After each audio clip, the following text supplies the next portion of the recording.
Muy buenos días. Vamos a iniciar nuestro módulo sobre eh, los aspectos relevantes del modelo de comunicación política en México dentro de su diplomado en comunicación política y comunicación electoral. Así que me da mucho gusto saludarles. Yo soy el doctor Raúl Ávila. Les encargo, por favor, que de acuerdo con las reglas, en lo posible tengan encendida su cámara, tengamos atención en esta hora y media, hora 45 que vamos a estar juntos para intercambiar algunas eh, ideas y algunos contenidos en torno a este tema. Entonces me gustaría, Alejandra, Manuel, María Lourdes, Fran, no son muchos ustedes en este diplomado, Pamela, ¿verdad?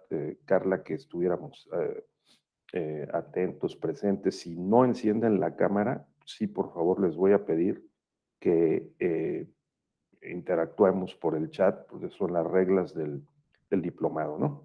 Entonces, bien, yo soy su servidor, el doctor Raúl Ávila Ortiz, y pues hemos tenido ya varias ediciones de este diplomado, y ahora pues me da gusto que también, gracias María, que también estemos con ustedes, ¿verdad? Intercambiando. Me gustaría sincronizar para un encuadre mínimo, ¿no? Y no convertir esta sesión en un monólogo, no es nada recomendable. De tal suerte que, pues a mí me gustaría saber en unos minutos eh, cuál es su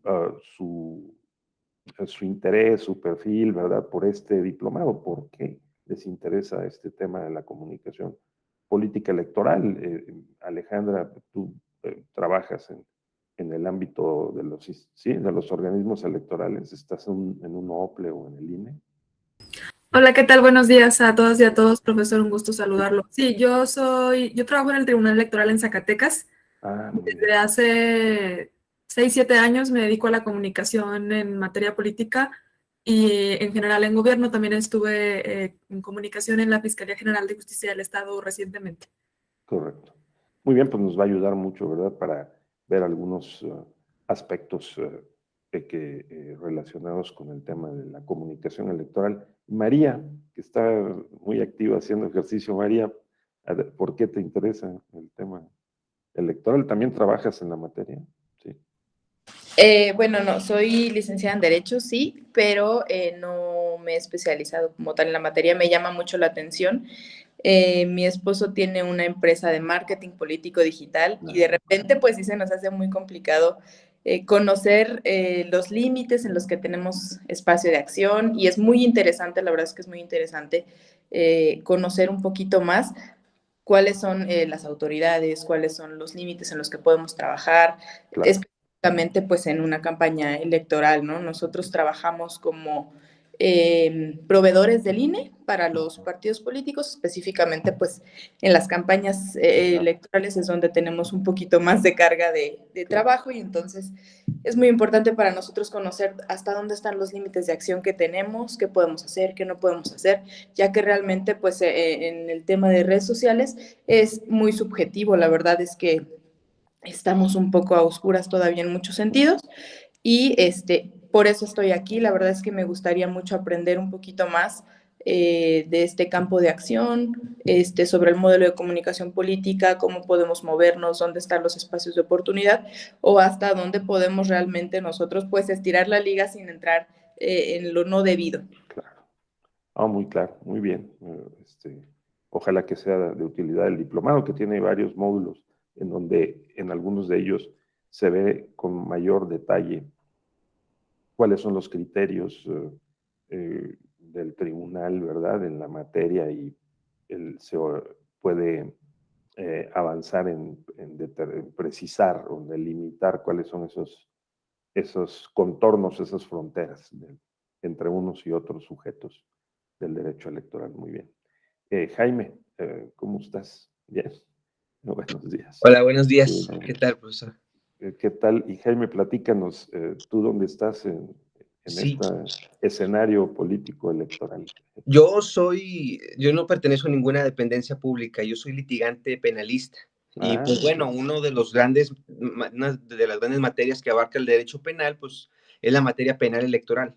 Yo estoy aquí porque quiero, digo, en vísperas de jornadas electorales importantes que vienen el siguiente año y el que sigue, quiero saber muy bien las franjas de las conductas de comunicación, porque muchos verbos rectores de delitos electorales son sobre comunicación electoral. Eso por una parte, además de que soy profesor universitario y me interesa mucho tener muy clara la pauta de comunicación electoral en materia de delitos. Ah, correcto. Está también interesante, sin duda. Muy bien, Jaime. Magnífico. Y Patricia. Sí, Pamela, perdón, Pamela. Ah, hola, Pamela, buenos días. ¿de Buenos qué días. ¿de qué nos va a servir el diplomado? Yo soy mercadóloga y he tenido la fortuna de trabajar en campañas internas y externas para el PAN, así como también he hecho para Guerrero algunas campañas y estoy bien interesada como en la parte de técnica, porque yo sé hacerlo de comunicación y gráficos o audiovisuales, pero quiero saber, quiero como complementar esta parte técnica para tener mejores conocimientos y a lo mejor que pudiera tener mejores herramientas para comunicar o para bajar información a que la gente le pudiera servir o que lo pudiera entender mejor de todo este tipo de procesos políticos. Correcto. Muy bien. Pues lo celebro. ¿Alguien más quiere hacer algún comentario? Carla, Denise o Fran, eh, compartirnos un poquito su experiencia, su interés en el diplomado. Pues les escuchamos con gusto. Sí. Patricia, adelante, Pati. Hola, buenos días a todos. En un momento más prendo mi cámara, pero yo soy periodista y pues me interesa mucho tener esta perspectiva de cómo cubrir las elecciones. Yo estoy en Coahuila, estuve en Nuevo León y pues tuve la experiencia de cubrir las elecciones pasadas, que fueron unas de las más grandes. Y pues Sí, ya se viene aquí en Coahuila la próxima elección a gobernador, entonces creo que pues claro, me sería muy útil saber cómo cubrir esas elecciones. claro, cómo no. Ah, muy bien, excelente. Correcto. Ujú. Em, ¿Alguien más? Carla, ¿nos quiere comentar? Hola, Carla, buenos días. Sí. Hola, doctor, buen día, un gusto verle nuevamente en este Ah, diplomado. Bueno, a mí me llamó mucho la atención este diplomado. Bueno, yo trabajo en el Tribunal Electoral del Estado de Michoacán, pero creo que este es un factor importante porque también me he desempeñado en la cuestión administrativa en el IEM y creo que es un ámbito que todavía queda mucho por regular. Ahora sí creo que el tema que va a abordar usted el día de hoy del modelo de comunicación política va a dejar mucho que reflexionar. ¿Por qué? Porque nos va a permitir a nosotros como autoridades, ya sean administrativas o judiciales, qué parámetros tenemos que tomar en cuenta de lo que se puede y no se puede hacer. ¿Por qué? Porque está muy delimitado la cuestión de la libertad de expresión, las campañas, precampañas, en qué tiempo se pueden hacer y las redes sociales, ¿no? Creo que ese es por eso fue que principalmente que me llamó la atención para saber hasta dónde también nosotros como órganos jurisdiccionales podemos abarcar al momento de resolver, pero también la cuestión administrativa cuando nos toca certificar, hasta qué punto nos toca también ser agentes de acción, ¿no? Entonces fue por eso que me llamó la atención este diplomado. Gracias, doctor. sí. Muy bien. Ustedes, ¿alguien más? Sí, Fran, por favor, o Lucía, desde luego. Lucía dice que trabaja en el INE de Quintana Roo. Muy bien, también ahí tienen elecciones el próximo 5 de junio, ¿verdad? ¿Alguien más, Fran, nos quiere hacer un comentario? Con mucho gusto. Hola, sí, buenos días. Bueno, mi nombre es Francisca Rodríguez, estudié economía, Ah, qué bien. actualmente trabajo en el INE, estoy en el área de organización electoral, y este tema me llamó la atención porque abona todas las actividades que hacemos nosotros como instituto. Este, Tal como mi área directamente no veo el área de comunicación o el área de que, que se que tomemos alguna decisión. Sin embargo, sí es muy importante tener este conocimiento para poder compartirlo y a mí, bueno, me ha llamado mucho el tema de comunicación hubo un curso que tomé hace como 2 años de comunicación política y desde ahí me quedé con esa espinita de seguir Qué bien. sabiendo el tema. Qué bien. Eso es muy importante. Qué bueno, lo celebro mucho. Gracias, Fran. ¿Alguien más? Patricia Escobar, quería decir algo. Manuel. ya nos habíamos visto, Manuel, en algún otro diplomado. Adelante. Sí, sí, doctor, le agradezco mucho. Pues a mí me ha interesado esta cuestión electoral a partir de que, pues, hace falta información suficiente en cuanto a la cuestión electoral. Yo milito en un partido y veo que, pues, hay algunas limitaciones en cuanto a las conceptualizaciones, y esto de estar en los diplomados y algunos cursos que he tomado, porque ya me encarreré un poco ahorita en esto, pues me va a permitir tener solvencia, diríamos, académica para poder brindar asesoría y pues también como una cuestión profesional personal. Sí, gracias. Correcto. Muy bien, qué bueno, Manuel. Correcto, pues entonces tenemos, ¿verdad? Una aproximación. Me da mucho gusto que en general ustedes estén involucrados en la temática y pues espero que les sirva el diplomado para los efectos correspondientes. Estaba yo repasando la temática del diplomado y bueno, ustedes ya han visto algunos aspectos para empezar, las relaciones entre diversas disciplinas, ¿no? De la comunicación, luego el Internet y las redes sociales o las nuevas tecnologías, la construcción de la opinión pública en nuestro tiempo, en la era digital, sobre noticia y noticiabilidad entre periodismo y política, participación política en las redes sociales. Está este tema de los aspectos, algunos aspectos relevantes del modelo de comunicación política. Luego, el que sigue también es muy importante, que es los criterios jurisprudenciales sobre el uso de redes sociales en materia electoral, ¿verdad? Que dará respuesta a varias de sus eh, preguntas o comentarios que hicieron en su momento.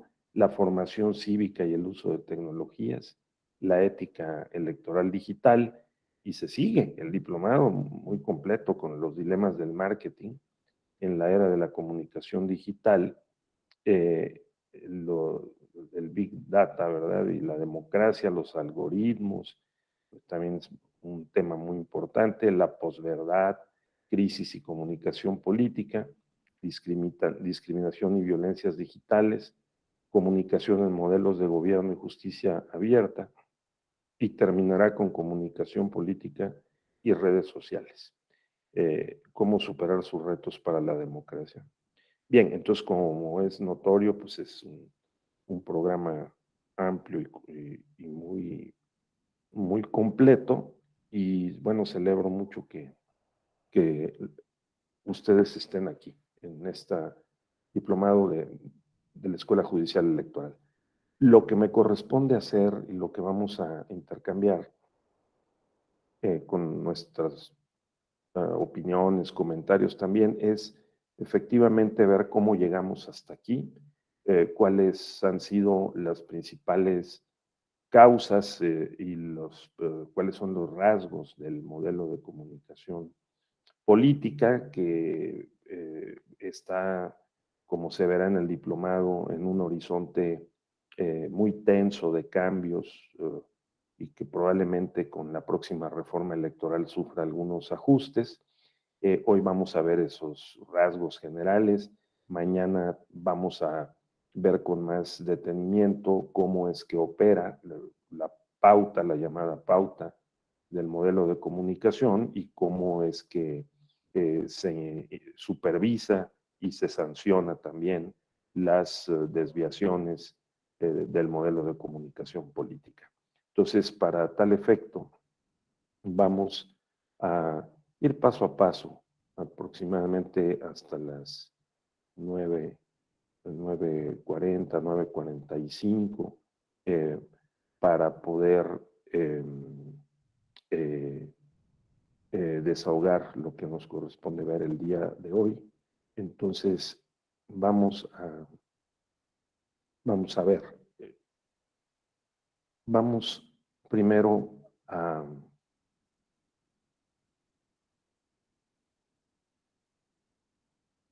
Sí, vamos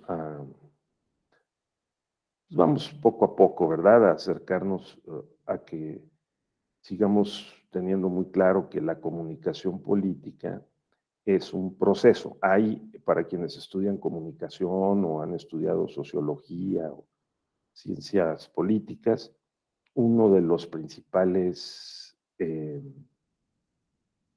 sociólogos, uno de los principales representantes de las ciencias sociales, ¿no?, con una obra muy extensa publicada, es Niklas Luhmann. Niklas Luhmann, de origen alemán, ya fallecido hace años, publicó más de 100 libros cuando no había computadora. Hizo fichas a mano y publicó más de 100 libros en materia de comunicación y ciencias sociales. Yo creo que es uno de los principales referentes, es una teoría compleja, ¿verdad? Pero lo que postuló y sigue siendo estudiado hoy por muchos sociólogos y politólogos es que la sociedad y el derecho es un sistema de comunicaciones.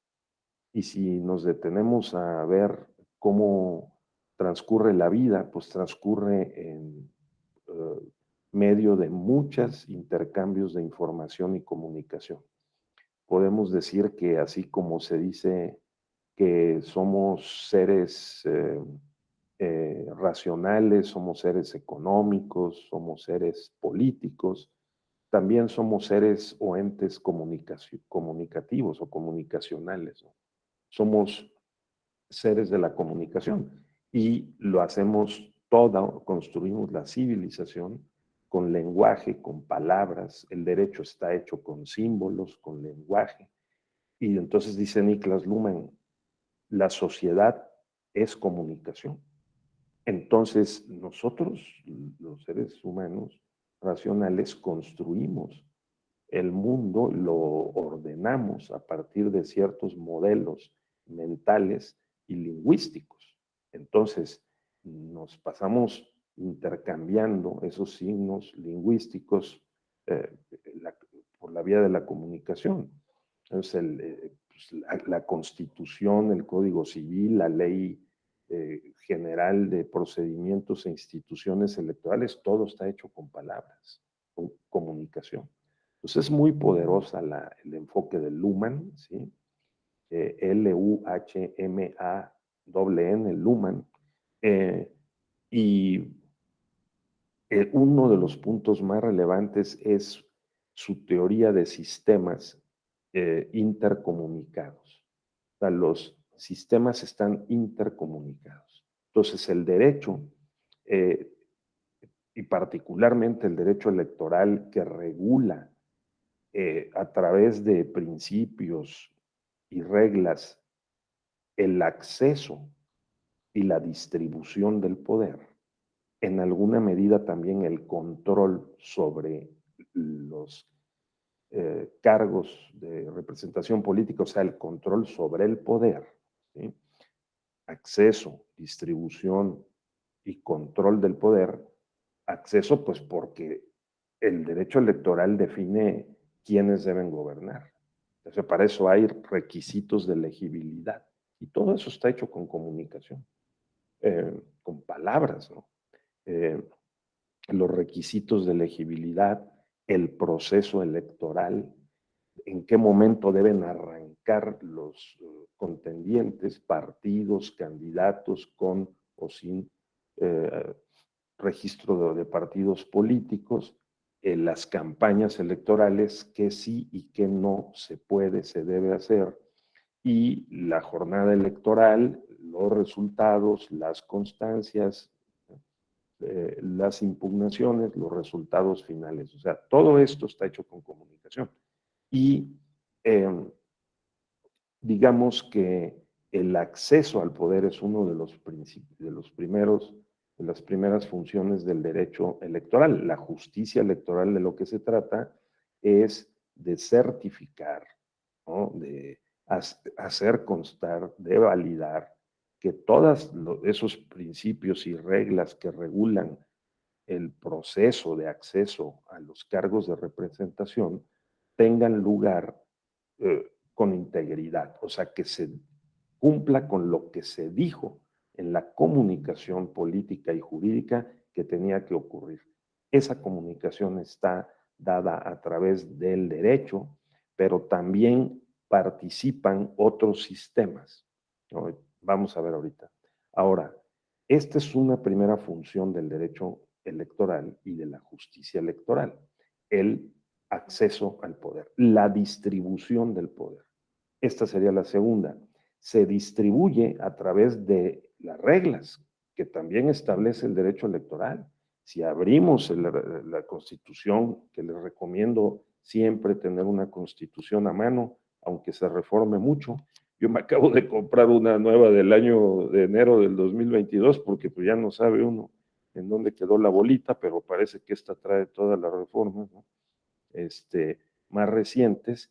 Y si nosotros vemos el artículo 52, 53, 54, en donde se habla de la organización del poder, ¿verdad? Legislativo, ejecutivo, judicial, ahí están las reglas para distribuir el poder. Entonces, el derecho electoral, número 1, trata del acceso al poder, número 2, trata de su distribución. Cuando digo poder, estamos hablando del poder político, ¿no? De los espacios de representación política. Porque pues ahí nos ponemos de acuerdo, los mexicanos nos ponemos de acuerdo y nos adherimos a estas reglas. Alguien puede decir, oye maestro, yo jamás firmé la Constitución, yo no he firmado en ningún lado, a mí ¿por qué me vinculan con esas reglas? Ah, porque me dieron un acta de nacimiento donde dice que soy mexicano.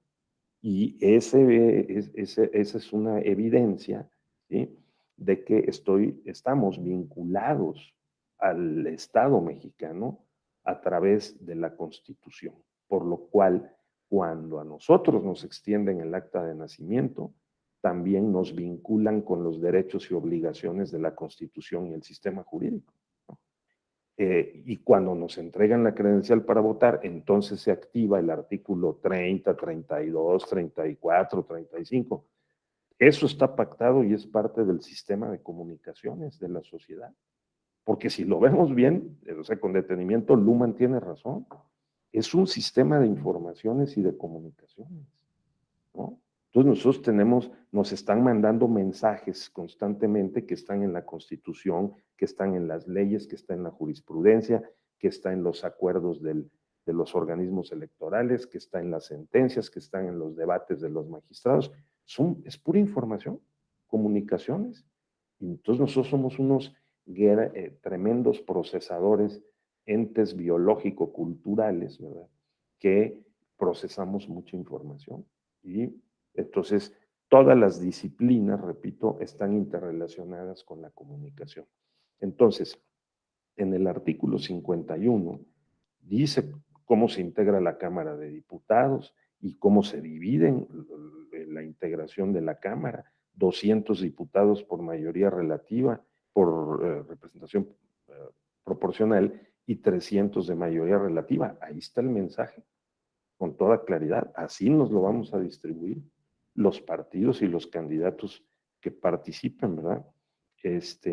Allí dice cómo se distribuyen los distritos electorales, allí dice también cómo se van a aplicar las reglas para distribuir los 200 diputados de representación proporcional, y más adelante están los requisitos para ser diputado. Más adelante dice cómo está integrado el Senado, ¿no? El Senado está integrado pues por un número de diputados de mayoría relativa, ¿no?, y luego otros de representación proporcional. Entonces ahí están las reglas y cómo se va a distribuir el poder. En el caso de la presidencia de la República, pues se distribuye además con una sola persona, ¿verdad?, que a su vez puede nombrar a su gabinete, y así, ¿no? El Poder Judicial, más adelante están otros órganos, la Comisión Nacional de Derechos Humanos, están los estados de la República en el artículo 116, o en el artículo 122 está la Ciudad de México, Y ahí dice cuáles son las reglas de distribución del poder. Entonces, y para acceder, porque dice cuáles son los requisitos, ¿no? Para ser gobernador, para ser diputado local. Claro, se dejan las constituciones de los estados, pero hay ciertas reglas generales.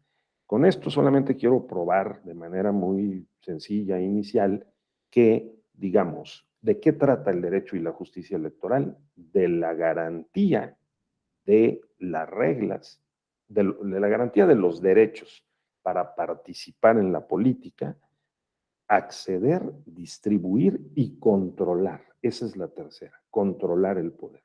¿De acuerdo?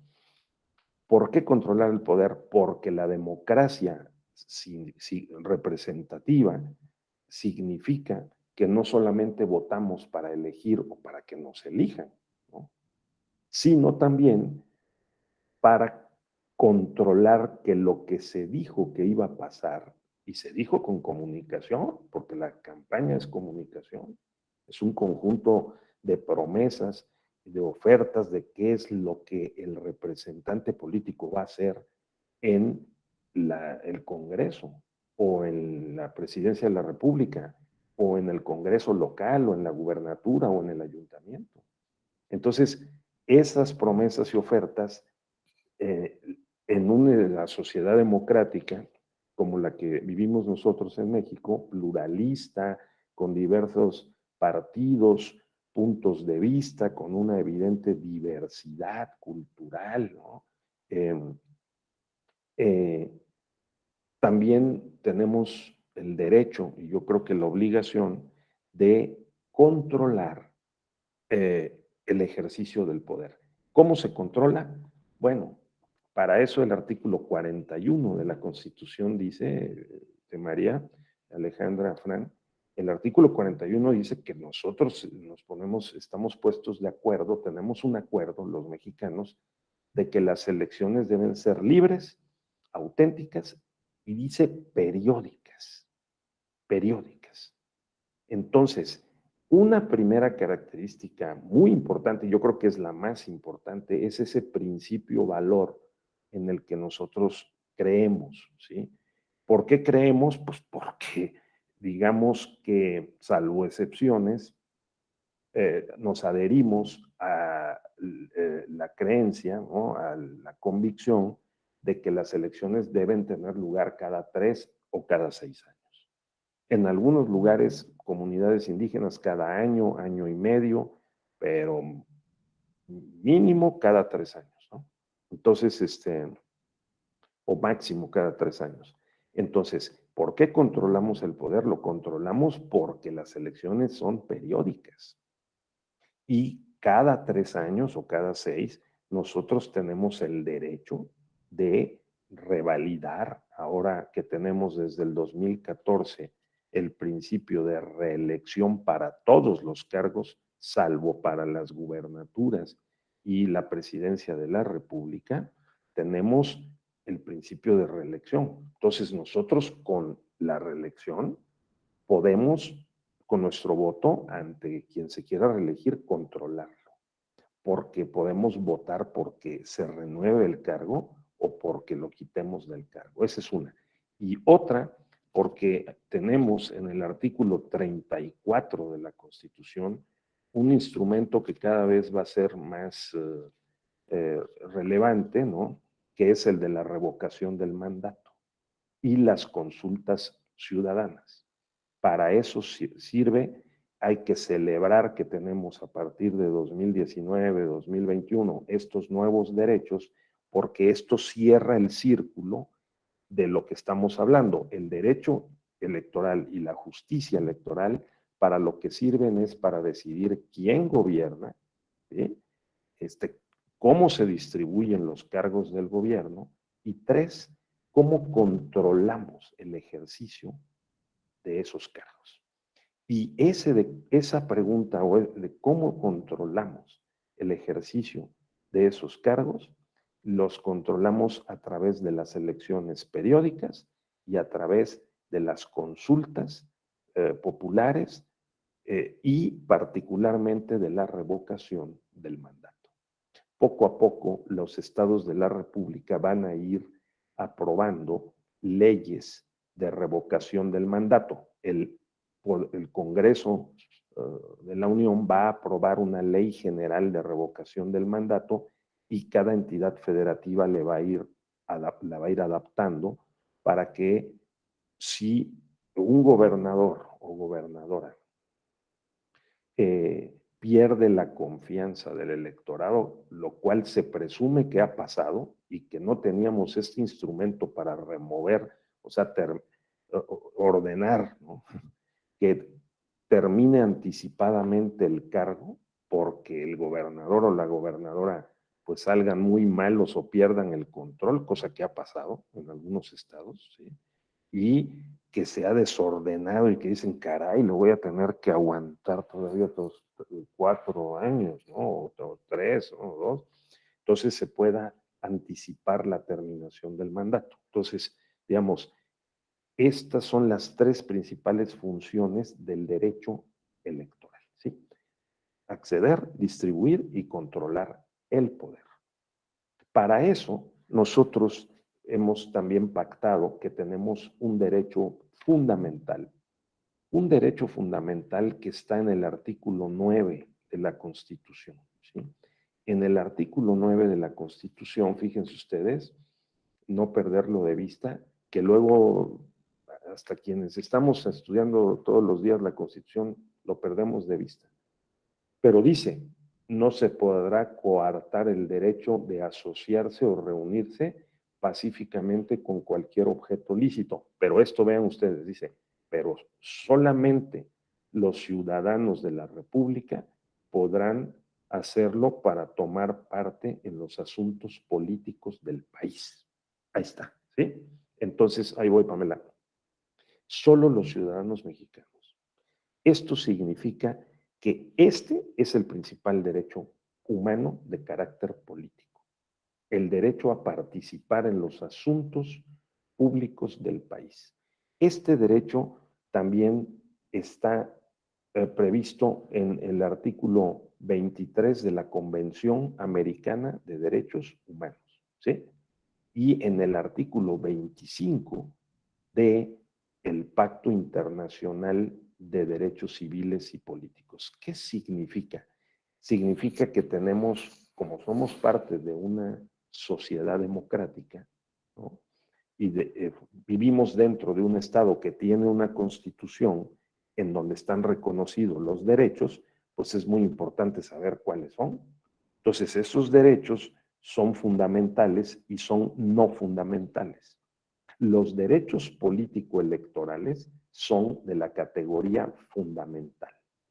¿Por qué son fundamentales? ¿En qué consiste la fundamentalidad de un derecho? A diferencia de los derechos de propiedad, que no son fundamentales porque yo puedo tener derecho a una cuenta bancaria, ¿sí? Puedo tener derecho a la propiedad, derecho a una renta, derecho a comprar o vender. Esos derechos son fungibles, o sea, se pueden terminar, se agotan. Yo puedo tener una cuenta en el banco, puedo no tenerla. Puedo tener una casa, pero puedo no tenerla. Puedo ser propietario de un vehículo, pero puedo no ser propietario de un vehículo y podré seguir desplegando mi vida personal, profesional. Pues me trasladaré en autobús, en taxi, ¿no? O no tendré una propiedad, pero puedo rentar un departamento, ¿no? Esos no son los derechos fundamentales. La fundamentalidad consiste en que, primero, el derecho sea de titularidad universal. Todos tenemos el derecho. Todos tenemos derecho a respirar, tenemos derecho a alimentarnos, tenemos derecho a la vivienda, tenemos derecho a la salud, no tenemos derecho a, sobre todo en este caso, a votar, a la participación política, a votar, a ser votados, a asociarnos con fines políticos, ¿no? Tenemos derecho a participar en los procesos electorales, tenemos derecho a participar sin violencia política, ni del lado de las mujeres ni de los hombres, contra nadie la violencia política, y todos esos son derechos fundamentales porque no se agotan, los podemos usar una y otra vez. Votamos cada 3, cada 6 años y no se terminan, ¿de acuerdo? Entonces, tengamos presente esto porque todo esto está hecho con comunicación. Entonces, necesitamos ser expertos en el entendimiento del lenguaje con el que está hecho el derecho electoral.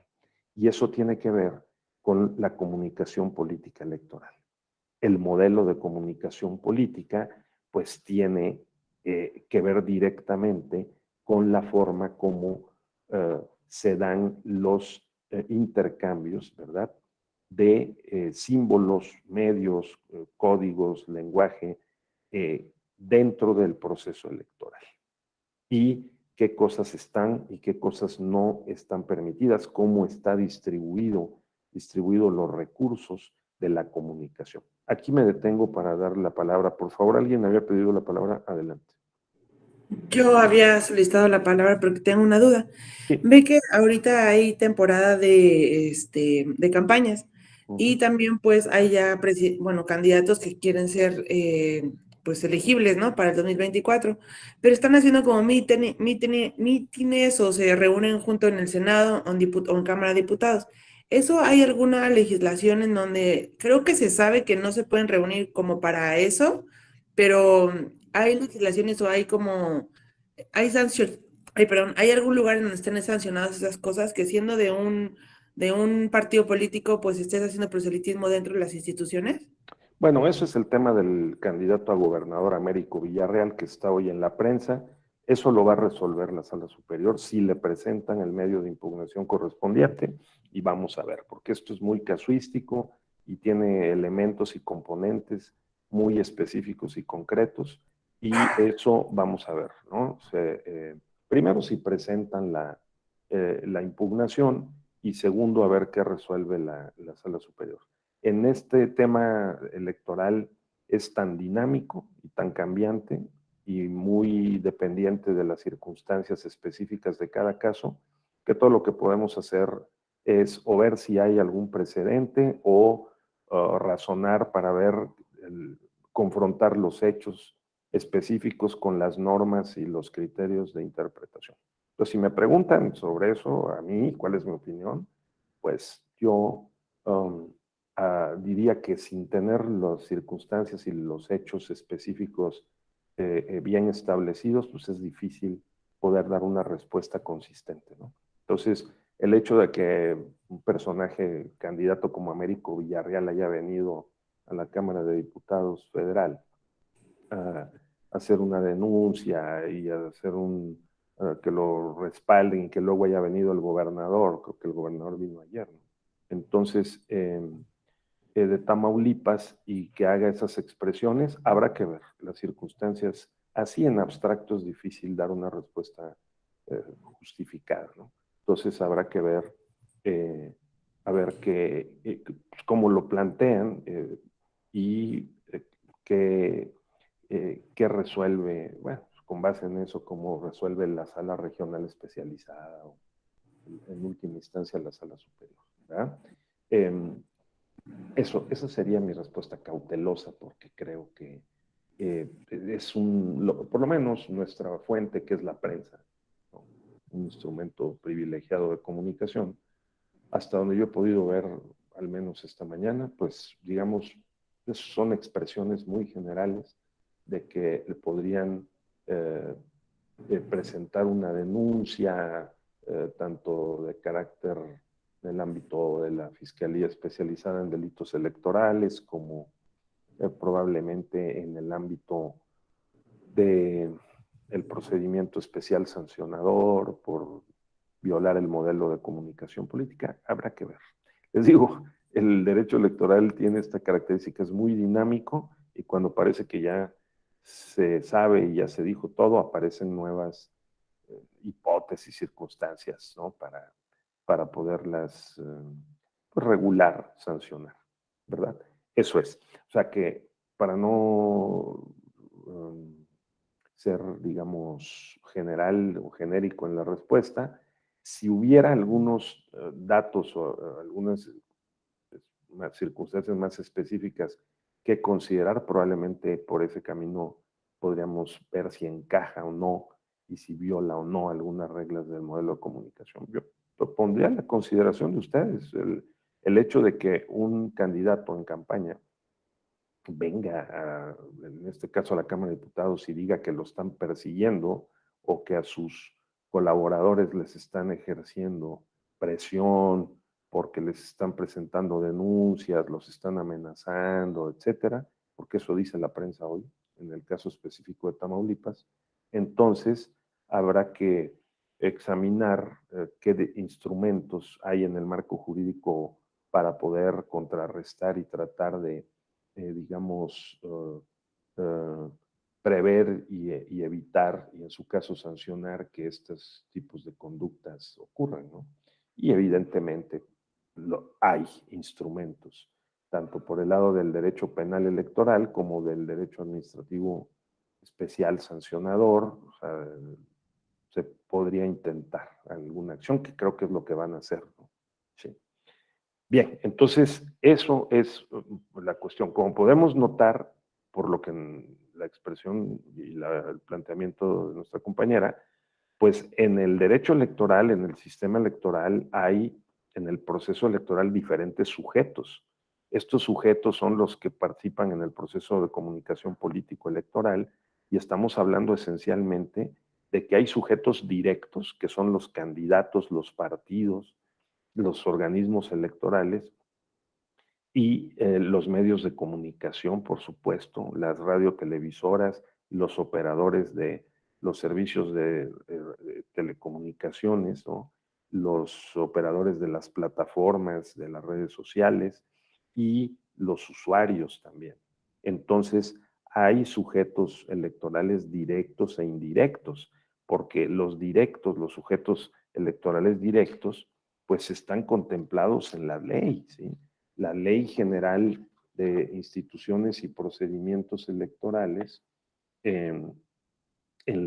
es un manual de procedimientos de cómo es que deben de participar los diferentes sujetos electorales a lo largo del proceso electoral, ¿sí? Entonces, en la parte final, que luego está poco examinada, poco conocido, dice de los regímenes sancionador electoral y disciplinario interno, y dice de las faltas electorales, las sanciones, y vean todos los sujetos.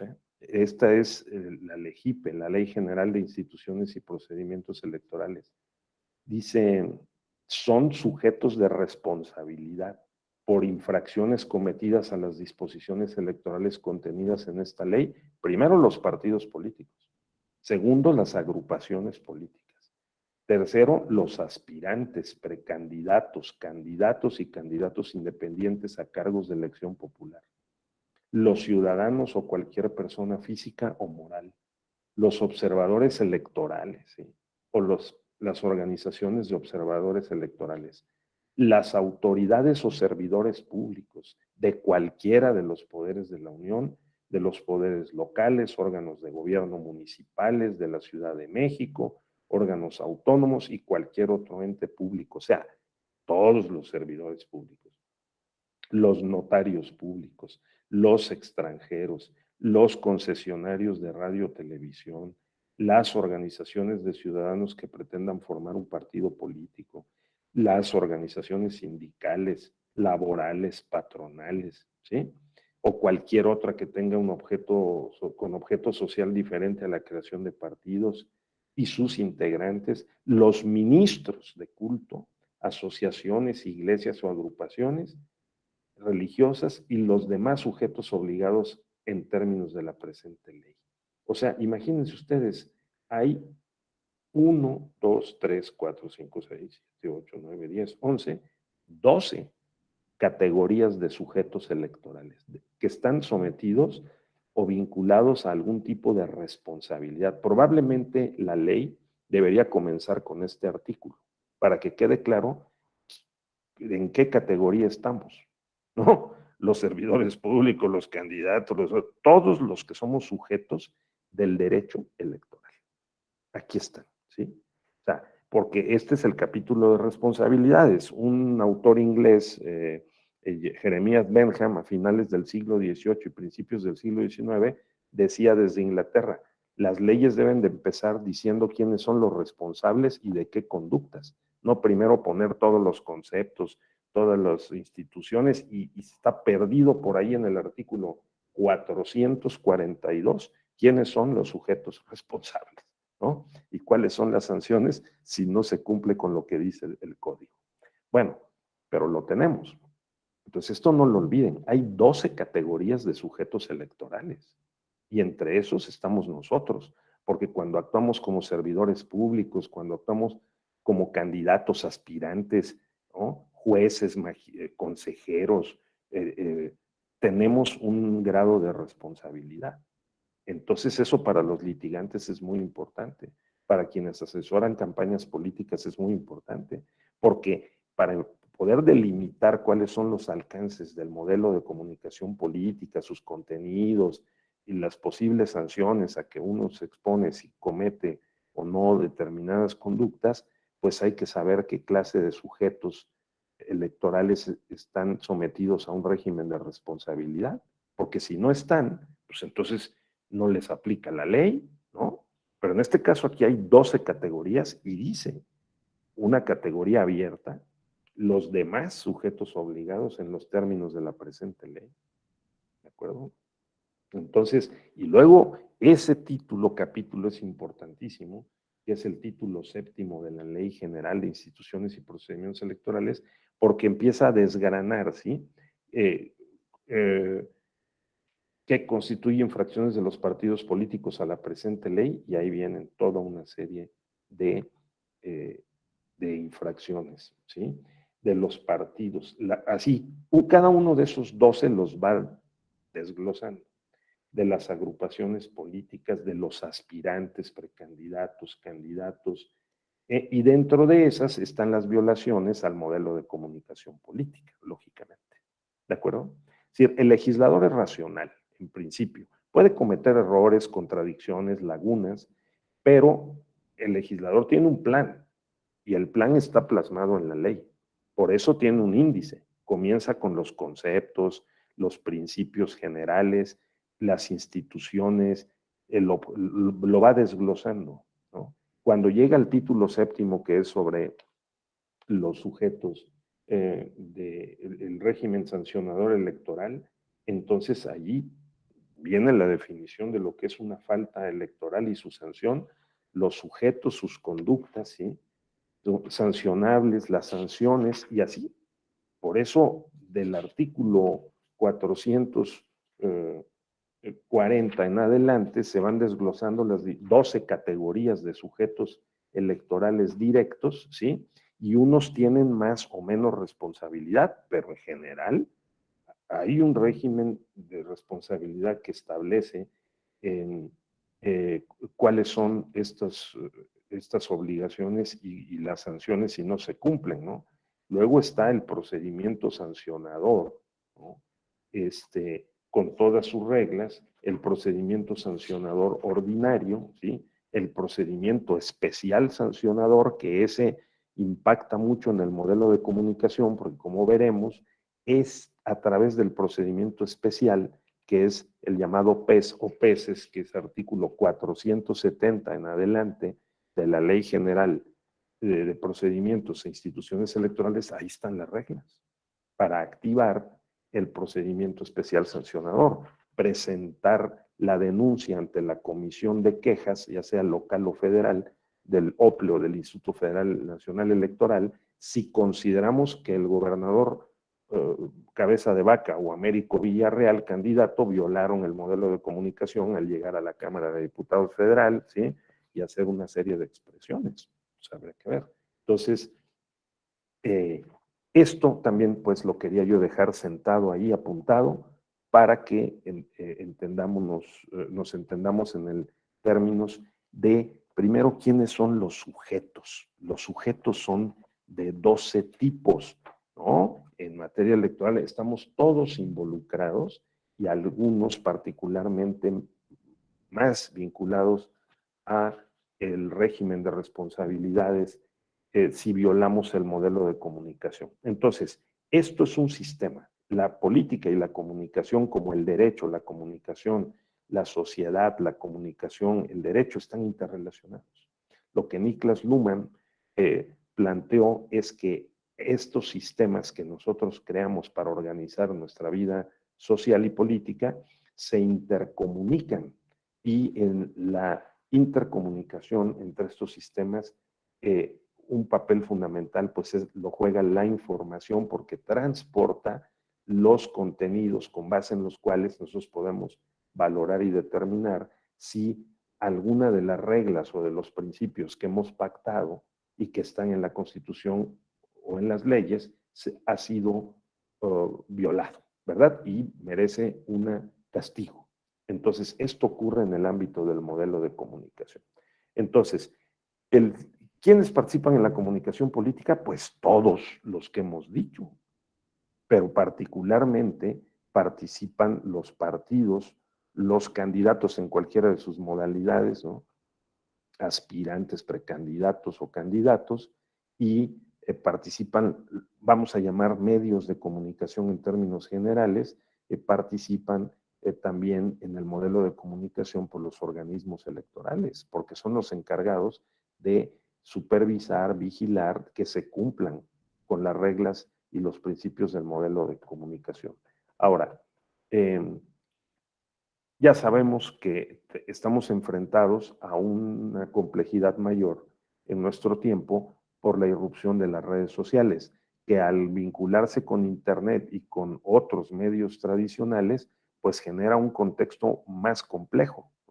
Tan es así que, como se dijo al inicio de esta sesión, ustedes lo dijeron, pues todavía no tenemos precisión en los criterios aplicables a la comunicación política en las redes sociales, o sea, Facebook, Twitter o Instagram, ¿no? Entonces, porque nosotros por el momento estamos aplicando de manera analógica, y hasta dónde esto es posible sin un marco jurídico legislativo definido, las reglas del modelo de comunicación política y sus principios a las redes sociales. Pero eso tiene sus límites. En general, el enfoque predominante dentro de la sala superior y la sala regional especializada es a que las redes sociales estén desreguladas, porque es muy difícil, dada la multidireccionalidad de las redes sociales que no dependen de una concesión. Nosotros podemos acceder a las redes sociales y operar dentro de ellas de manera libre, ¿no? Claro, con límites mínimos que tienen que ver con la posibilidad de cometer algunos delitos, ¿no? En el ámbito digital, pero en general la libertad de expresión, hasta ahora se ha mantenido el criterio de dejar, digamos, libre el intercambio de expresiones en las redes sociales. Entonces, se viene un tiempo en que se puede, digamos, regular más este intercambio de información y de comunicación y de expresiones en redes sociales. Algunos piensan que sí, y que incluso sería sano sí poner unos ciertos límites para que no cualquier cosa pueda decirse en las redes sociales. Pues sí, ya sabemos que hay observatorios y que hay formas también de equilibrar, ¿verdad? Las cosas que se dicen o pasan en redes sociales, pues como toda tecnología, cuando apareció el telégrafo, la radio o la televisión o el internet, también con el fenómeno de las redes sociales, piensan algunos, pues comenzamos con unos criterios, unos códigos de ética de cómo comportarse en el ámbito digital, y de ahí pasará a la fase de la regulación. Eso parece que es la historia de la regulación de los modelos sociales, ¿no? Y de comunicación, del telégrafo, repito, a la radio o a la televisión o el internet. Bien, ahora, es importante que tengamos presente algunos elementos que a mí me interesa destacar para que podamos precisar en qué consiste el modelo de comunicación en México, de comunicación político-electoral. En el mundo occidental hay predominantemente dos modelos y nosotros hemos desarrollado un modelo mixto de comunicación política. Primero está el modelo europeo. El modelo europeo de comunicación política es más regulado, ¿sí? El modelo norteamericano es menos regulado. El modelo europeo supone que es el Estado el que debe operar y debe intervenir en el mercado de la comunicación con el propósito de lograr que haya imparcialidad, que haya equidad en la contienda, en la competencia y que por lo tanto exista una mayor integridad en el desarrollo del proceso electoral. En el modelo europeo, los partidos también son diferentes, son más ideológicos, son menos pragmáticos, ¿sí? Los medios predominantes, si ustedes van a España, Francia, son los medios públicos. Por ejemplo, en España la televisión española es, pues si no hegemónica, muy predominante. El modelo europeo es con base en medios públicos, ¿sí? Mientras que el modelo americano es distinto. En el modelo americano, que está asentado sobre una sociedad de mercado que privilegia la iniciativa privada, la libre empresa y por lo tanto también una libertad muy amplia de los medios de comunicación, de la libertad de expresión, de la propiedad, ¿sí? De la tenencia de los medios de comunicación, el modelo es distinto, porque el modelo de comunicación político-electoral es muy libre. El artículo primero de la Constitución de los Estados Unidos pues abre con precisamente el derecho a la libertad de expresión. O entonces eso manda el mensaje de que la libertad de expresión, la libertad de comunicación es uno de los principales valores y principios en que creen los norteamericanos. Por lo tanto, el modelo de comunicación política está muy desregulado. Se puede comprar tiempo aire en radio y televisión, pues puede haber, y los hay, pues grandes despachos que trabajan, grandes firmas de asesoría, mercadotecnia para los candidatos. Estos son presentados como si fueran un producto o mercancía en el mercado y pues prácticamente quien tiene más capacidad económica tiene más posibilidad de acceder a la representación política. Si acercamos la lente a cómo funciona el sistema político, electoral y el modelo de comunicación en Estados Unidos, pues veremos que primero los senadores, los legisladores se eternizan en sus cargos, ¿no? Porque pues están dedicados de tiempo completo a atender en la legislación de sus favorecedores, ¿no? De los sectores corporativos que financian sus campañas y con los cuales, con esos sectores empresariales, pues ellos tienen un compromiso. Y así funciona el sistema norteamericano de manera muy abierta y clara. También, desde luego, con la ciudadanía. Pero como en Estados Unidos funciona un sistema de libre empresa en donde hay, digamos, una sociedad civil muy amplia, clases medias, como en todos lados, cada vez con mayores problemas, pero en general tienen eso, o han tenido históricamente esos espacios libres de participación en el mercado, ¿no? El sueño americano no es el sueño mexicano. El sueño americano es tener libertad para poder vivir conforme a recursos privados. ¿Sí, María de Lourdes? No es el sueño mexicano consistente en llegar a la presidencia de la República o a ser gobernador o legislador, ¿no? O sea, nosotros tenemos como que otras creencias y en otro modelo, en otro sistema contexto como es los Estados Unidos, pues es diferente. Entonces, esto tengámoslo presente porque esto impacta en el modelo de comunicación. Y cuando decimos modelo de comunicación política, pues es el modelo de comunicación político-electoral, ¿verdad? Entonces, ¿cómo tenemos nosotros en México regulado este modelo? De manera combinada o mixta, ¿sí?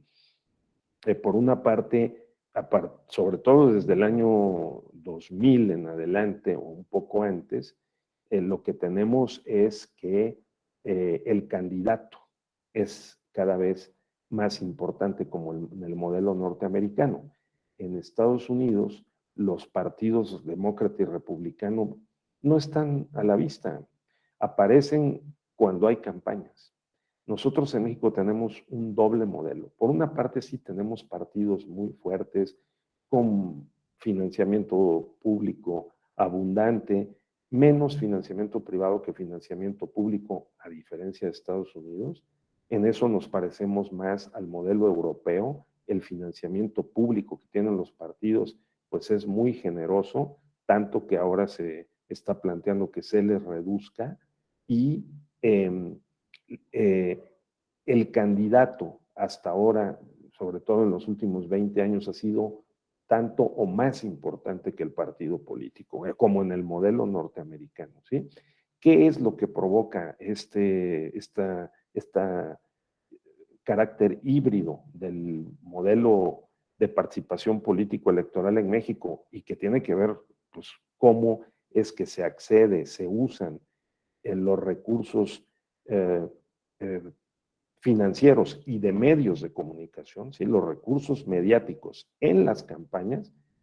Azair, fíjate que esta combinación de que por una parte tenemos partidos que financiamos con nuestros impuestos, en su mayor parte, y que también pueden tener financiamiento privado, y que no pueden acceder de manera libre y directa a comprar tiempo en radio y televisión, sino que estos se asignan del tiempo general de que dispone el Estado mexicano y a través del Instituto Nacional Electoral se distribuyen esos tiempos, ¿sí? A los partidos y a los candidatos. Entonces, esa tensión genera para algunos estudiosos de este fenómeno un conjunto de prácticas informales. Esas prácticas informales consisten en que hay más dinero debajo de la mesa que encima de la mesa y que hay arreglos de diverso tipo con diversos medios de comunicación y operadores de redes sociales que es difícil detectarlas. Y si se detectan, es difícil sancionarlas. Entonces, estamos en un terreno en el que, como se sabe cuál es la influencia importante, sobre todo de la televisión todavía, la radio y también las redes sociales, pues claro, ahí se mueve una muy buena parte del mercado electoral, porque quien puede influir en ese mercado electoral puede tener más posibilidades de ganar las elecciones, ¿sí? Entonces, pues lógicamente, las reglas formales que tenemos en la práctica se distorsionan porque hay una competencia muy fuerte por acceder a los cargos de representación política. ¿Y por qué? Porque acceder a los cargos de representación política significa también el poder participar en la decisión de hacia dónde se distribuyen los recursos públicos, o sea, el presupuesto público, ¿verdad? Entonces, este segundo elemento es muy importante. Yo sugiero tenerlo presente. Por un lado está, ¿para qué sirve el derecho electoral, la justicia electoral? Para acceder, distribuir y controlar el poder. Número dos, ¿cuál es el modelo mexicano de comunicación política? La respuesta es un modelo híbrido, ¿de acuerdo? Es un modelo que combina elementos del llamado modelo europeo con el modelo norteamericano. Aquí me regreso porque si no, porque hay que examinar que en general todos los modelos de comunicación política electoral han pasado por la etapa de que no había regulación, una nula regulación, ¿sí? Si ustedes me dicen en 1911, cuando fue electo Francisco I. Madero por el voto popular, pues no había regulación y había periódicos, ¿sí? Entonces había radio, Y sin embargo, pues no se sabe que en la ley electoral de 1911 se regulara un modelo de comunicación política, ¿sí? Francisco y Madero inauguró un nuevo tipo de campaña, ¿verdad? Que incluye elementos, y hacía mítines, distribuía periódicos, panfletos, publicidad, discursos, como él vio cómo se hacían las campañas en Europa, porque estudió en Europa y también conocía Estados Unidos. Francisco I. Madero hizo esta innovación aquí en México en 1911. ¿Sí? Y después en México tuvimos pues una larga época con el Partido Revolucionario Institucional, en lo que pues manejaban a los candidatos, los posicionaban con todo tiempo desde dentro del partido, se decidía quiénes iban a ser los candidatos y la maquinaria del partido manejaba la figura del candidato y sobre todo con sus grandes recursos públicos, ¿no? Puestos al servicio del partido y del candidato, lo hacían ganar. O sea que tenía el presidente, los gobernadores del PRI, unos acuerdos con los medios de comunicación y como el propio gobierno le daba las concesiones y los permisos, como todavía lo hace a los medios de comunicación, a la radio, a la televisión, pues se lo cobraban con apoyo a sus candidatos. Entonces, ese modelo pues estuvo vigente muchos años y el PRI tuvo pues la ventaja de poder servirse de ese modelo y abandonar ese modelo nos ha costado mucho trabajo, ¿sí? Después pasamos a un tiempo en el que estuvieron vigentes otras reglas, tanto escritas como no escritas, porque pues imagínense ustedes, durante muchos años y hasta la fecha, que ese es otro de los problemas que tenemos, 5 o 7 familias han sido los dueños de la radio y la televisión en México, ¿sí? Por lo menos de las más influyentes en el mercado de la comunicación y de la comunicación política. Entonces, si el presidente de la República entregaba las concesiones a la radio, a los radiodifusores y a los televisores, entonces estos sentían, no solo sentían, tenían pactado el compromiso de apoyar a los candidatos del PRI. Entonces, repito, ese modelo pues funcionaba casi en automático. Las reglas no escritas del sistema político mexicano consistían en que si a Zair, a Carla, a Patricia o a mí nos daban una concesión de radio o de televisión, teníamos que apoyar a los candidatos del partido oficial. No, a Zair es lógico, ¿no? Tú harías lo mismo, ¿no? ¿Verdad? Entonces, ese modelo estuvo vigente durante pues, muchos años y poco a poco fue cambiando porque la pluralidad del sistema de partidos políticos, el que la sociedad se hiciera más grande, en que tuviéramos más complejidad en la interacción de la sociedad y de los sistemas económicos, políticos, jurídicos, pues lo hizo cambiar. La propia sociedad demandó que eso cambiara. Pero claro, no ha sido tan fácil cambiar el modelo de comunicación, eso hay que decirlo, porque está plagado de prácticas informales. Este es un problema muy serio al que nos enfrentamos en esta materia, ¿sí? Entonces, ¿cómo evolucionó este modelo hasta llegar a donde lo tenemos hoy? Primero que en 1973, pues como empezaban las demandas de los opositores, particularmente de los partidos de izquierda, del Partido Comunista que estaba prohibido, proscrito, ¿verdad? Entonces, el Partido Acción Nacional, el Partido Popular Socialista, el Partido Auténtico de la Revolución Mexicana, se ponían de acuerdo con el PRI y les empezó a otorgar un acceso restringido a estos partidos en los medios de comunicación, ¿sí? En 1976, este acceso se volvió permanente.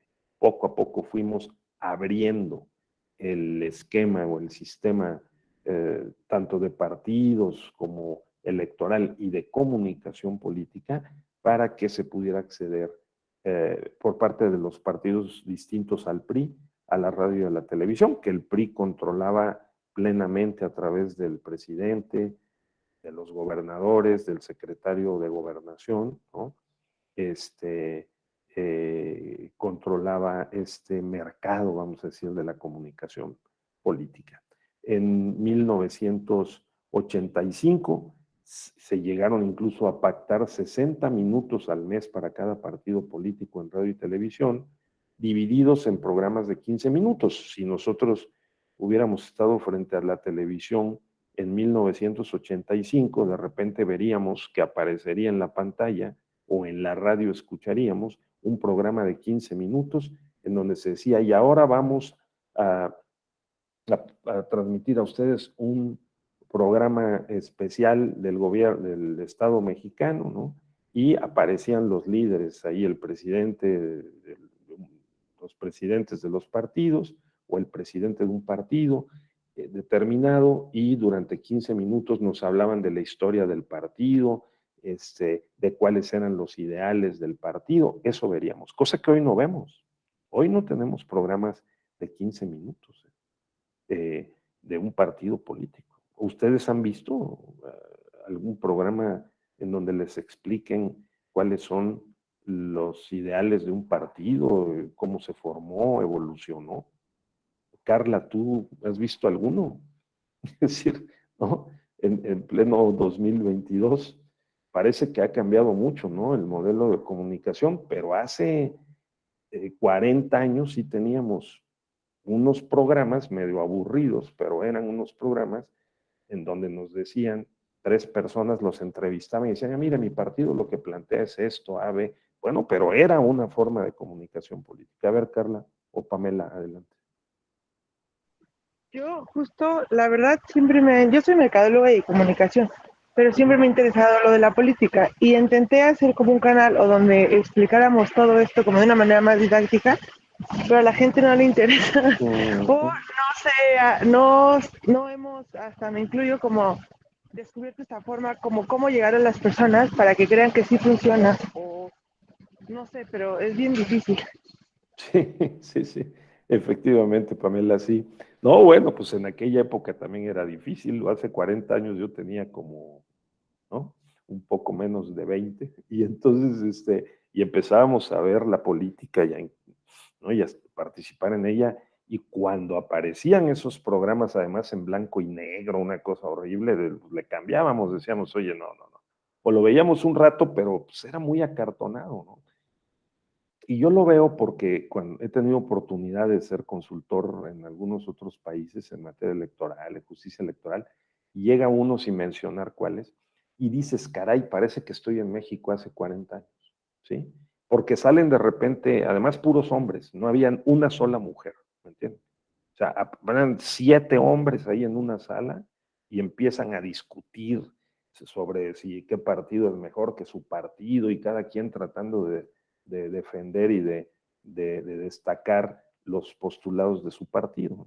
Entonces, pues la verdad es, o sea, puede ser hasta irrelevante, ¿no? Entonces, porque luego se ensarzan en discusiones personales, etcétera, ¿no? Dice Lourdes que en redes sociales se hace diferente, ¿verdad? Entonces, bueno, pues ahora lo que pasa es que como el mercado político electoral es enorme, ustedes imagínense dónde encuentran un mercado de 90 millones. Si no, entonces 90 millones de ciudadanos que están en el padrón electoral, o 95 incluso. Entonces imagínense en Estados Unidos, una sociedad que tiene más de 300 o alrededor de 300 millones de habitantes, o en Brasil, ¿no? Entonces el padrón electoral es el doble que el padrón electoral de México. Entonces, pues hay un enorme mercado. Y la tensión en el modelo de comunicación política, que lo vamos a ver y seguir viendo todos los días, es precisamente cómo contener, regular, lograr que en ese mercado político electoral, que es un mercado de votantes, ¿sí? Y un mercado de candidatos, y un mercado de partidos políticos, ¿sí? Que el gobierno a través de los organismos, el Estado a través de los organismos electorales, trate de regular el mercado, tanto el acceso a ese mercado como la compra y venta del recurso fundamental que es el tiempo aire en radio y televisión, particularmente en televisión, ¿sí? Y las estrategias que se usan hoy en las redes sociales, pues para poder favorecer o desfavorecer una opción política electoral, ¿no? A un candidato, a un partido. Entonces, ¿de qué se trata el modelo político electoral? ¿Cuál es el objetivo? Que es una pregunta muy legítima. El objetivo del modelo político de comunicación política es coadyuvar a la garantía de la equidad en la contienda. Esa es. ¿Qué significa la equidad en la contienda? Que el señor Carlos Slim o el señor Azcarra o el señor de TV Azteca, ¿sí? O un señor muy poderoso que tiene millones de pesos o de dólares pueda inundar el mercado político electoral y nos gane las elecciones y haga inservible, ¿sí? Inútil o manipulado el voto de millones de personas. Esa es la idea. Para eso se trata, pues, de establecer todas unas ciertas reglas del juego de la comunicación político-electoral de tal suerte de que se impida que eso pase. Porque nuestro valor principal es el que está en el artículo 41, que es las elecciones deben ser libres, auténticas y periódicas. Si llega el señor Azcárraga o el señor Slim, que es el más rico de México y América Latina, y dice yo compro todos los espacios de radio y televisión, intervengo el mercado político y hago ganar a mi candidato o yo quiero ser el candidato, eso es muy difícil que ocurra en México. ¿De acuerdo? Puede pasar, pero es difícil por el modelo de comunicación y de financiamiento público. Adelante, Carla, por favor, sí. Gracias, doctor. Ahorita que hacerle la pregunta y se me venía a la mente, bueno, tal vez en el transitar de mi corta vida, creo que he transitado por varios mecanismos de comunicación política, porque, bueno, la cuestión de la creación de los partidos políticos, tal vez el que yo tengo más fresco, más reciente, que tal vez me tocó vivir un poquito más directa, fue el de Morena, ¿no? Pero recuerdo desde que era pequeña mucho la cuestión de antes, la manera en que los partidos políticos llamaban a la ciudadanía para que fueran empáticos a sus principios y todo eso, era por medio de periódico, los trípticos, radio, porque casi televisión no era mucha, sí era, pero no tanta. Entonces creo que ahí como que lo que le tocó tal vez vivir a mis papás, a mis abuelos, era más ese tipo de mecanismos, ¿no? El de hacer tal vez que se reunieran para comentar lo que sus estatutos, ideales o su plataforma que ellos tenían. Pero al ver yo esa transición de ese mecanismo de comunicación política, del papel principalmente ahora la tecnología, creo que es una transición muy grande. Y creo que, como usted en un momento lo hizo referencia, lo va a hacer referencia, creo que el que da el giro de la comunicación política es la reforma del 2014, creo. O creo Sí. que antes, que es cuando ya... 2007 primero, que clausuró el mercado de medios y luego se consolidó en 2014. Sí. Ahorita lo vamos a ver. Sí. Así es, que creo que fue el principal, como que dio un poquito más de regular la cuestión de la tecnología, que ahora es la que se maneja más la comunicación política, ¿no? Pero yo creo que no debemos de perder todos estos factores de periódico, televisión, radio, que aunque tal vez ya no es tan esencial por la actualidad, pero también tienen un gran impacto para las cuestiones de las generaciones anteriores, así la gente que ya es adulta mayor, porque los jóvenes estamos inmersos tal vez en las redes sociales y todo eso, pero también hay otro electorado que también los demás partidos están enfocando.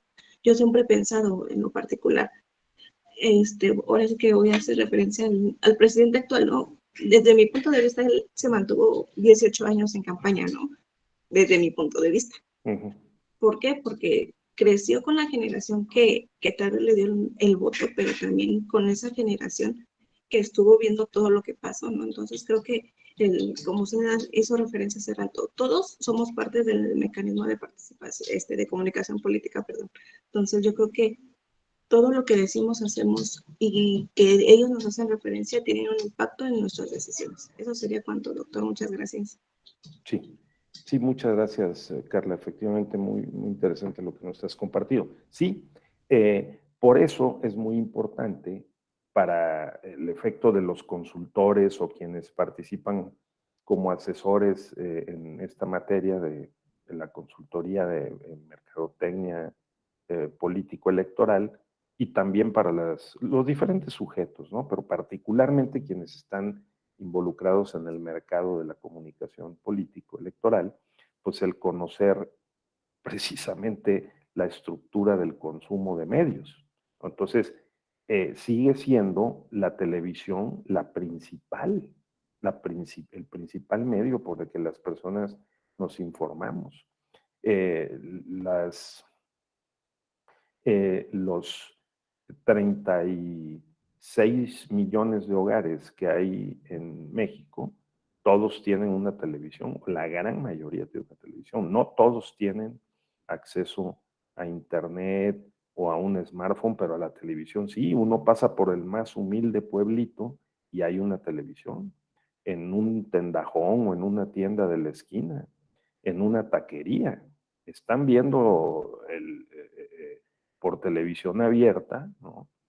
Los informativos de la mañana o de la noche, o de la hora de la comida. O sea, la televisión sigue siendo muy influyente, ¿no? Ahora, que las redes sociales, desde luego, han avanzado en su posicionamiento y su influencia en el mercado electoral, pero no tiene esta dimensión que todavía conserva la televisión.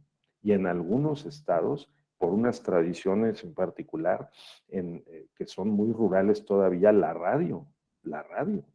Lo que dicen los comunicadores regionales, locales, por la mañana, eso puede marcar la agenda. El presidente López Obrador con la mañanera compite de una manera muy importante con todas esas variedades y formas de comunicación, tanto de producción como de consumo, ¿sí? De los medios y de las noticias, de esos contenidos, pero su gran éxito es que va marcando la agenda, claro, como dice el compañero. En Chiapas la radio es el medio de comunicación más importante. Yo soy de Oaxaca, de un lugar periférico cercano a Chiapas, y también la radio es un instrumento fundamental. Ahora, radio abierta, vamos a decir, y luego también la mandan por internet, ¿no? Por eso lo puede uno ver desde cualquier punto del país. Conocer la estructura del mercado de los medios es fundamental para este negocio, desde el punto de vista corporativo, empresarial, profesional, y desde el punto de vista de los organismos electorales, los partidos y los candidatos, también, ¿no? Entonces, porque eso permite, pues, tener mayor información, conocimiento, certeza de qué es lo que hay que hacer, en dónde hay que intervenir, ¿no? Desde el ángulo de las autoridades electorales, de lo que se trata es de mantener las condiciones equitativas en la contienda. Eso es el punto. Y de que se sostenga lo que yo decía hace un rato, que es una persona, un voto. O sea, que no venga un señor súper rico y compre todo y se haga presidente de la República o diputado o senador. Sin embargo, esto lo quiero subrayar. Nosotros tenemos en México una tensión dentro del sistema político electoral y de partidos.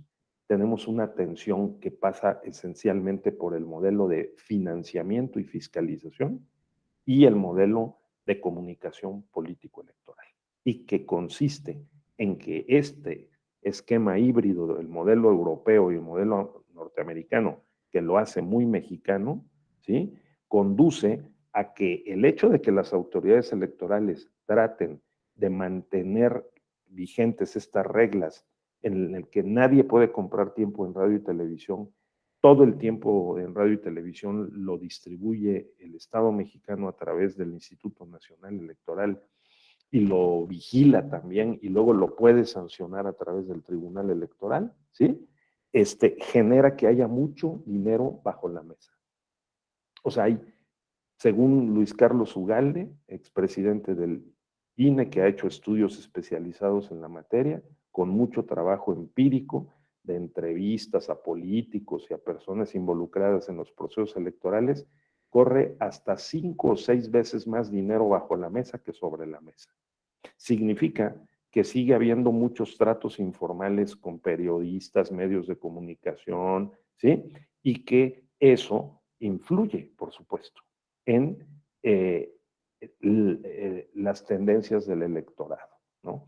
Hay muchos de estos tratos que, digamos, no son detectados por el sistema formal de supervisión de, del modelo de comunicación política, y entonces es, repito, un problema serio en México y no solo en México, ¿sí? Bien, entonces el modelo de comunicación avanzó poco a poco conforme avanzó la transición democrática y la alternancia.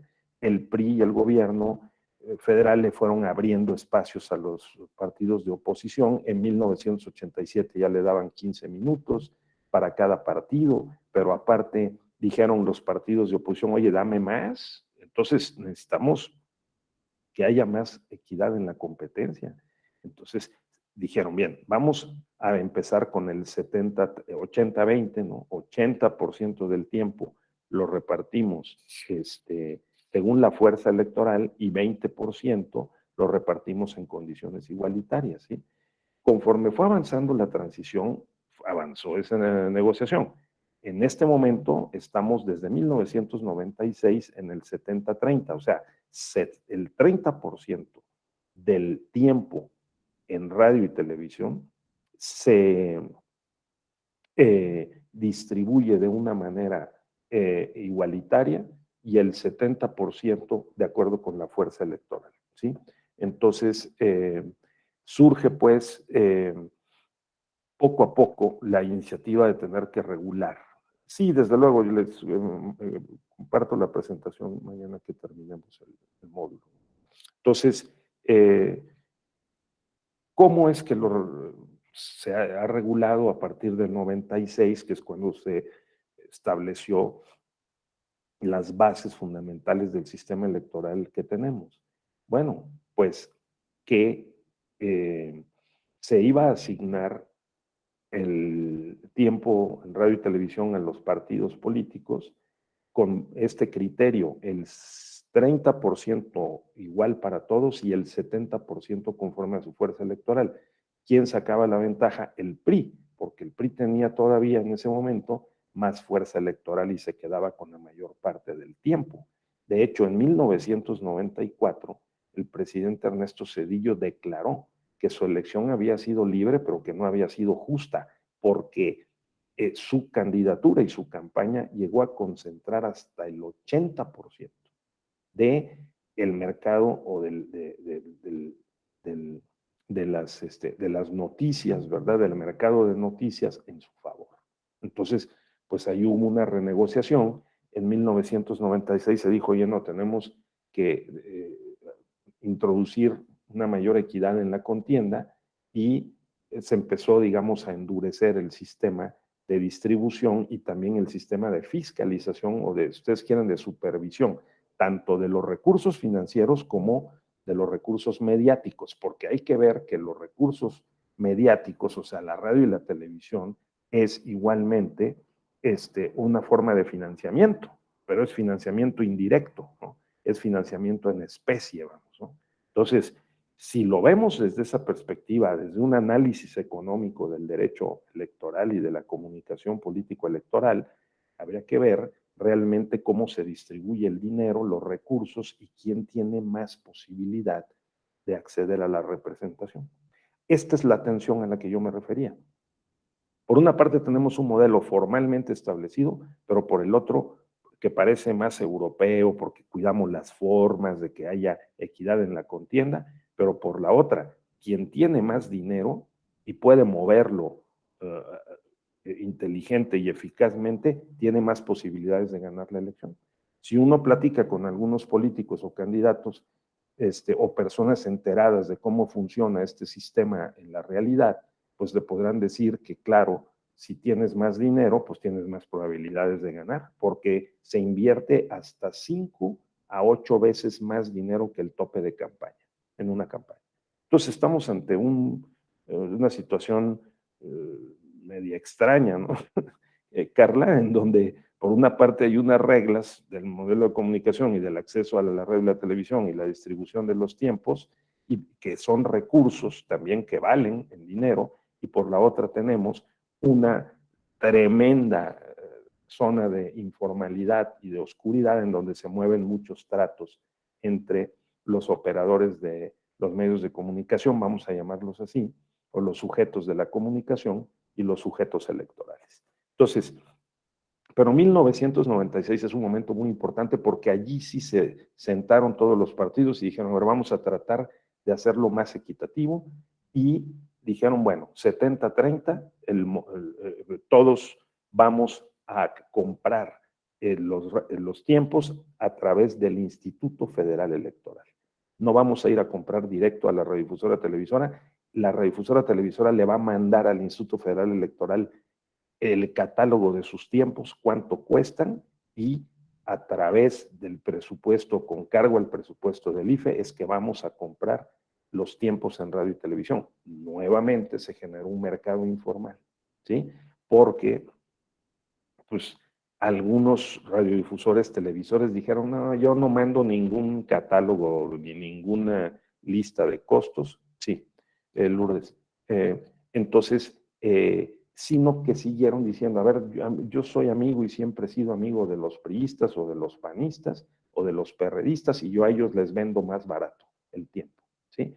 Y les facilito mejores tiempos además. Pues poco a poco el Instituto Federal Electoral, con el modelo de comunicación, fue interviniendo más, porque pues fue necesario, a la luz de que la UNAM hizo un estudio para la elección presidencial del 94 y concluyó, como el presidente Ernesto Zedillo lo reconoció, que lo habían favorecido desproporcionadamente, ¿sí? Para ganar por una enorme diferencia de votos las elecciones de 1994. Bien, las causas que motivaron el modelo de comunicación político que tenemos es que era excesivo el monto de financiamiento público que se otorgaba a los partidos para comprar tiempo en radio y televisión. Las campañas duran mucho tiempo en México, estamos hablando de casi 12 meses, ahora comienzan en septiembre los aspirantes, los partidos, se empiezan a mover para su aspiración política, y las campañas, todo el proceso electoral termina en agosto del año siguiente. O sea, el año que viene, por ejemplo, va a comenzar el proceso electoral en agosto para la presidencia de la República y demás cargos que se van a elegir, y va a comenzar en septiembre y va a terminar en agosto del 2024. Entonces, imagínense, todo ese tiempo se tienen que usar los medios, y esto plantea una complejidad muy grande. Carecíamos de una regulación de las precampañas. Los procesos electorales en México, pues lo estamos viendo ahora, hasta el PRI dice, sí, pues sí, son muy caros, hay que bajar el costo. Había un acceso indiscriminado a la contratación de propaganda en radio y televisión, no estaba bien regulada la propaganda institucional, pues nosotros encontramos que de repente los servidores públicos o un gobernador o un secretario de Estado hablaba abiertamente en favor de sus candidatos, ¿no? Y eso se fue modificando. La carencia de mecanismos de fiscalización, pues el IFE no tenía los instrumentos para darle seguimiento a todos los programas de radio, televisión y comunicación y propaganda, ¿no? Entonces, además, repito, se metían demasiado en el mercado político y de la comunicación, pues los gobernantes en turno, favoreciendo a sus propios candidatos, ¿sí? Se hacía un proselitismo desde el poder, había una difusión excesiva de la propaganda gubernamental, de las obras que se hacían por los gobiernos, y eso pues deladeaba la cancha, la inclinaba la cancha, pues se perdía la equidad en la contienda, ¿verdad? Como solemos decir. Entonces, los organismos empresariales, las asociaciones civiles incluso, recibían dinero o o invertían en las campañas y compraban mucho tiempo aire en radio y televisión y armaban toda una campaña de desprestigio en contra de un candidato, ¿no? Como ocurrió en el 2006 con López Obrador, que teniendo una ventaja para ganar las elecciones, un mes antes se le ocurrió no ir a un debate con los banqueros en Acapulco y le compraron los empresarios una pauta que duró un mes diciendo que era un peligro para México, que era como Chávez y que no podíamos, no debíamos votar en favor de su candidatura, y terminó perdiendo por 245,000 votos la elección del 2006. Ese fue un momento muy importante para redefinir las reglas del modelo de comunicación política, ¿sí? Eso tengámoslo muy presente porque dio lugar a el nuevo modelo 2007. Yo estuve como consultor entonces, trajimos al Senado de la República a 10 expertos de varios países de América Latina y de España para que se discutiera el modelo de comunicación política. El doctor Lorenzo Córdoba entonces era el secretario de la Comisión del Senado para la Reforma del Estado, y él pudo ver de primera mano cómo los expertos vinieron a explicar los modelos chileno, español, brasileño, sobre todo esos tres, de cómo el gobierno sí interviene en esos países de manera muy importante en el mercado de la comunicación, y de allí tomamos diversos elementos para clausurar el mercado de medios, ¿sí? O sea, decir, a ver, nadie va a comprar tiempo en radio y televisión, ¿sí? Libremente. Ya ni siquiera con cargo al presupuesto del IFE. No. Ahora lo que vamos a hacer es nadie, pero nadie es nadie, ni Carla, ni Patricia, ni yo, ni Alejandra, podemos comprar tiempo en radio y televisión para apoyar a un candidato. ¿Por qué? Porque López Obrador puso como condición para seguir participando en la política, porque si no se podría haber generado un problema de gobernabilidad muy serio, el que se reformara el reglamento de financiamiento y fiscalización y las reglas del modelo de comunicación política, ¿sí? Para que no le volvieran a hacer lo mismo, ¿sí? Porque él atribuyó a esa campaña negra del 2006 el haber perdido la presidencia de la República. Entonces se modificó el artículo 6 de la Constitución, se estableció por fin, después de muchos años de estar peleando por esto, el derecho de réplica que casi nadie usa. Eso quiere decir que si nos dicen algo calumnioso o alguna expresión o nos imputan algún acto como el tema este de Alito que está en la hoy todos los días, estos recientes en la comunicación política, de que el presidente del PRI dijo no sé qué tantas cosas. Eso, por ejemplo, él podría en cada medio de comunicación que lo ha transmitido exigir el derecho de réplica y que le dieran el mismo espacio para replicar, que no hay justificación para que le estén imputando el que él dijo esas cosas. Y como él está diciendo, le editaron la conversación para mostrarlo con un lenguaje soez y diciendo una serie de cosas, pues entonces él tendría derecho de réplica con el mismo espacio, en el mismo medio, ¿sí? Pues ojalá que lo use, ¿verdad? Entonces, el IFE se convirtió en el administrador ¿de qué? Del 12% de los tiempos fiscales, así se le llaman, del Estado para la comunicación política. Cada estación de radio y televisión, que son varios miles, ¿sí? Son cerca de 1,000 estaciones de radio y televisión y un poco más de 2,000 estaciones de radio en el país. Imagínense ustedes, tienen que poner a disposición del Estado el 12% que Vicente Fox negoció después y que se redujo al 1.5%. Pero ya el 1.5% vamos a suponer, de 24 horas de programación, ¿cuánto es? El 1.5% de 10 horas, ¿verdad? Multiplicado por 2,000 estaciones de radio, es muchísimo. Entonces, ese tiempo se distribuye a los partidos y candidatos, a los partidos políticos, con una base de 30% igual para todos y 70% de acuerdo con su fuerza electoral, ¿sí? Toda propaganda tiene entonces que está controlada, porque está distribuida por el IFE, por el INE, ¿sí? Entonces, esa es la reforma 2007, tengámoslo muy en cuenta, ¿sí? Se regularon las precampañas por primera vez y se trató de que el tiempo efectivo de la campaña electoral también se redujera. Esto es muy importante. En la medida en que una campaña dura más, pues se tiene que gastar más dinero. A partir de 2007 hemos venido a un proceso de reducción del tiempo de campañas, ¿de acuerdo?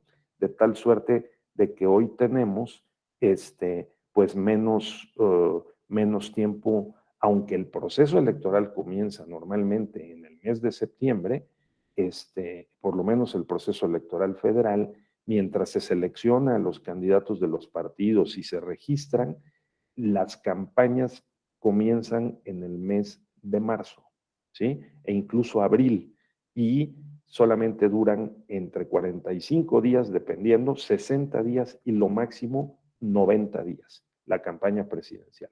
¿Esto qué significa? Que se reduce el tiempo en el que es necesario, ¿verdad? Invertir recursos en los medios de comunicación. Esa es la idea.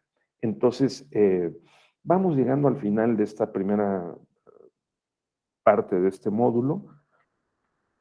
Como podemos recapitular, venimos de un modelo excluyente de distribución de tiempos en radio y televisión, o de acceso a la radio y la televisión, porque la monopolizaba el PRI y el presidente, a un modelo en que, conforme fue avanzando la transición y la alternancia, la pluralidad, pues se fueron cambiando las reglas. En este momento tenemos un modelo que ha sido aplaudido por unos y criticado por otros, que desde 2007 canceló el mercado de medios de comunicación. No se puede comprar libremente tiempo en radio y televisión. Todo el tiempo se asigna a partir del tiempo fiscal que el Estado tiene a su disposición, ¿sí? En la radio y la televisión, y fundamentalmente radio y televisión, porque la televisión sigue siendo el medio más influyente en el mercado electoral, y se distribuye conforme a ciertos criterios. 30% igual para todos, 70% de acuerdo con la fuerza electoral, y es el INE el que administra todo este tiempo. Ya veremos mañana cómo pues distribuye una pauta, le da seguimiento, lo supervisa, y si alguien denuncia que no se está cumpliendo con la pauta, o el propio Instituto Nacional Electoral lo detecta, se presenta la queja o se inicia el procedimiento administrativo sancionador electoral para poder corregir la desviación, ¿sí? De tal suerte que la irregularidad que se presenta en relación con el funcionamiento del modelo de comunicación pueda de inmediato ser corregida, y inmediatamente, o sea, después de que se lleva a cabo el procedimiento del juicio, castigar a los responsables. Ese es, en términos generales, cómo funciona el modelo. Y claro, han irrumpido las redes sociales. Ustedes ya lo están viendo en el diplomado y lo verán próxima semana en el siguiente módulo, cuáles son los criterios jurisprudenciales más importantes que la Sala Superior ha venido desarrollando para aplicar este modelo a la red, en el ámbito de las redes sociales. ¿Sí? Bien. Pero entonces, México es uno de los pocos países, tengámoslo en mente, que tiene un modelo de comunicación en el que ha clausurado el mercado, en el que no se puede comprar libremente. Y obviamente, cuando estas reglas en el 2007 se establecieron, hubo una reacción muy fuerte por parte de los concesionarios de radio y televisión, porque perdieron 1,000 millones de pesos al año, que era el dinero que el Instituto Nacional Electoral tenía reservado en su presupuesto para comprar para todos los partidos políticos tiempo en radio y televisión. Al perder esos 1,000 millones de pesos, pues bueno, se enojaron muchísimo, presentaron amparos, presionaron muchísimo al gobierno mexicano, pero se sostuvo y se estableció este modelo. Ahora, mañana también le dedicaremos un poquito de tiempo a ver cómo se está cuestionando el modelo y se está tratando en los proyectos de reforma electoral de replantearlo, de flexibilizarlo o de modificarlo en alguna medida, porque se considera que no abona el debate público, genera la espotización excesiva, fragmenta demasiado la comunicación política y no nos permite conocer bien a bien cuáles son las propuestas, la oferta electoral, y por lo tanto hay ahí un problema serio de comunicación política. ¿Sí? A ver qué opinan ustedes, mañana me darán sus opiniones, conforme vayamos dejando más en claro cuáles son estos rasgos fundamentales del modelo de comunicación vigente. ¿De acuerdo? ¿Sí? ¿Algún comentario final, estimadas y estimados colegas?